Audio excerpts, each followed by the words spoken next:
Aappii tokko osoo isin hin barbaachifne paaswoordii sooshaal miidiyaa keessan hunda bakka takkatti akkaataa isin itti argattan isin agarsiisu. Waan onlaayinii kanarratti loogiin gootee seentee jirtu paaswoordii isaa kadagattee jirtu jechuudha.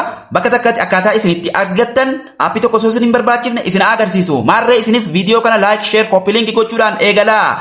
Warri mana kanaaf haarawaa taatan mana kana fooloo gochuu akka hin daganne. Paaswoordii sooshaal miidiyaa keessanii argachuudhaaf Siitingii mobaayilaa keessanii keessa gubbaa kanarraan ni seentanii. Gubbaa kanarraan erga seentanii bakka seerchi kanarratti paaswoord manaajer jettanii barreessitan. Manaajer. Yeroo akkasitti isinii dhufu isii kana keessa seentu jechuudha. Isii kana keessa seentan. Isii kana keessa seentu. Akkasitti isiniif tarreessa. Waan isin onlaayinii kanarratti loogiin gootanii seentanii jirtan kan isin paaswoordii keessan akkasittiin egaa keessa seentanii laallachuu dandeessu. Fakkeenyaaf kanarratti yoon gadi tuqe amma akkasitti yeroon gadi tuqe akkasitti naa fida. Akkasitti naa fida jechuudha. Amma fakkeenyaaf bakka kana yoon tuqe natti mul'isa jechuudha. Paaswoordii kiyya natti mul'isa jechuudha.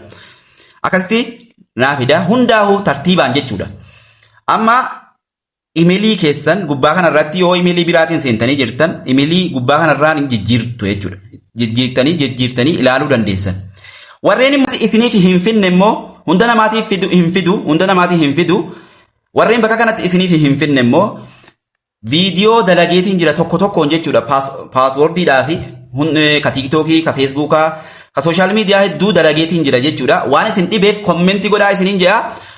Warreen bakka kanatti isiniif hin finne ammoo kiyya hin finne jechuudhaan naa barreessaa viidiyoo irratti isiniif dalagaa isiniin jedha. Wassalaamu alaikum warahmatullaahi wabarakaatuhu.